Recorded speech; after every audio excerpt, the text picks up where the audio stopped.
नमस्कार, मैं हूँ आपके साथ नेहा। जो तस्वीरें हैं वो मैं आपको सिरसा के नागरिक अस्पताल की दिखा रही हूँ। जैसा कि आप सब जानते हैं कि पिछले दिनों घग्गर नदी अपने उफान पर है। लगातार बारिशों के कारण बाढ़ का पानी गांव में घुस गया। लेकिन अब स्थिति यह है कि जलस्तर तो कम हो रहा है, लोगों के स्वास्थ्य पर एक भारी संकट आन पड़ा है।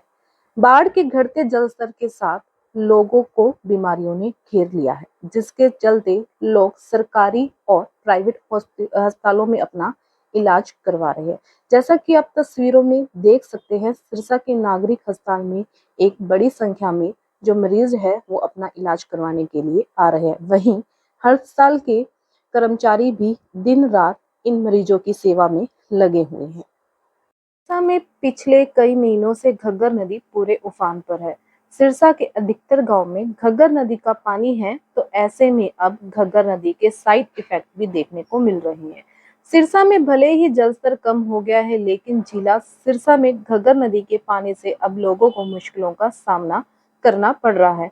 पानी तो कम हो रहा है, लेकिन इस पानी से लोग बीमार काफी हो रहे हैं। सिरसा के स्वास्थ्य विभाग के द्वारा जारी किए गए आंकड़ों के मुताबिक अब बारिश के बाद मरीजों की तादाद में काफी इजाफा हुआ है। अब 1000 से 1200 मरीज सिरसा जिला के नागरिक अस्पतालों में आ रहे हैं और अपना इलाज भी करवा रहे हैं। अब लोगों को खुजली, बुखार, जुकाम सहित दूसरे इन्फेक्शन भी हो रहे हैं, जिसका इलाज सिरसा जिला के सरकारी और प्राइवेट अस्पतालों में किया जा रहा है। सिरसा में घग्गर नदी आफत बन चुकी है, तो लेकिन पानी कम हो रहा है, लेकिन अब उसके साइड इफेक्ट्स लोगों की सेहत पर भारी पड़ रहे हैं।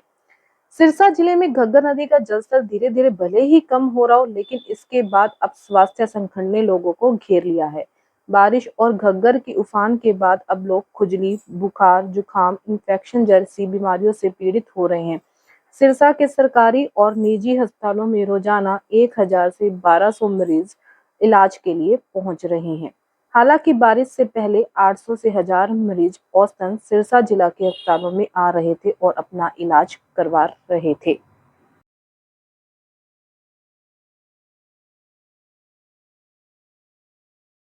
अभी सिरसा शहर में और गांव से और जो जिन गांव में निचले इलाकों में जल भराव हो चुका है, वहाँ पे कुछ तो मच्छर का और डेंगू का प्रकोप है और मलेरिया भी उसके अंदर काफ़ी संख्या में पेशेंट निकल रहे हैं हमारे पास।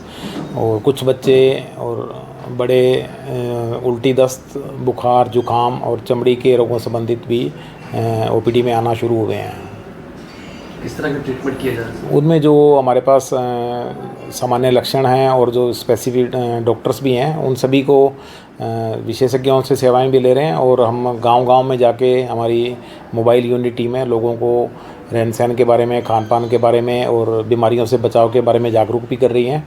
हमारे आशा वर्कर हैं, जो हमारे एमपीडब्ल्यू वर्कर्स हैं और अन्य पैरामेडिकल स्टाफ है, वो घर घर जाकर और सब सेंटरों के माध्यम से, जो हमारे आयुष्मान आरोग्य मंदिर है, उन गाँव में पंचायती राज के संस्थाओं के जितने भी प्रतिनिधि हैं, उनके सहयोग से, प्रशासन के सहयोग से लगातार निगरानी भी रखे हुए हैं और लोगों को जागरूक भी कर रहे हैं। बाढ़ का खतरा भी है सर, इससे में स्वास्थ्य विभाग द्वारा क्या कुछ तैयारी की गई है?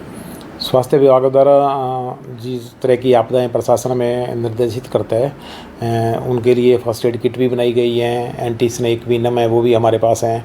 और उसके अलावा जो अचानक कोई चोट लगना है, कोई उसके बारे में प्राथमिक उपचार हैं, वो सब चीज़ें हम जहाँ राहत कार्य चल रहे हैं उनके साथ साथ हम उनको प्रोवाइड करवा रहे हैं। हेल्थ डिपार्टमेंट के पास प्रॉपर दवाइयाँ हैं?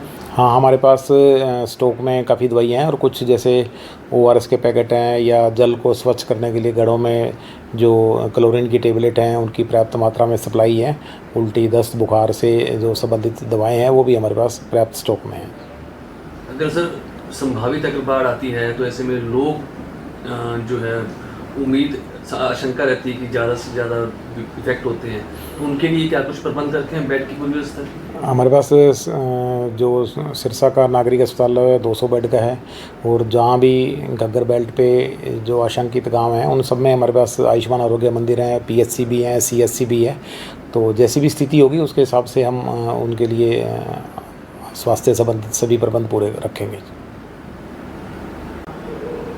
इन दिनों सर कितने पेशेंट डेली वाइज सरकारी अस्पताल या दूसरे अस्पतालों में आ रहे हैं? जो पहले के मुकाबले हैं, वर्षा के बाद जो वातावरण में नमी है और कुछ जगह जल भराव है, उसके कारण जो पहले प्रतिदिन जो ओपीडी रहती थी उससे लगभग 15% से ज़्यादा हमारे पास ओपीडी बढ़ी हुई है। और जो बीमारियों के लक्षण हैं उनके अनुसार हम उनका इलाज करके और राहत प्रदान कर रहे हैं। पहले अमूमन कितने पेशेंट कंटिन्यू रोजाना? वो अलग अलग संस्थाओं में जैसे अलग अलग उसकी प्रतिदिन की फुटफॉल था, तो हमारे जो नागरिक अस्पताल है उसमें लगभग 800 से लेके 1000 मरीज प्रतिदिन आते थे। अब वो थोड़े से बढ़ के 1000 से 1200 के बीच रहते हैं।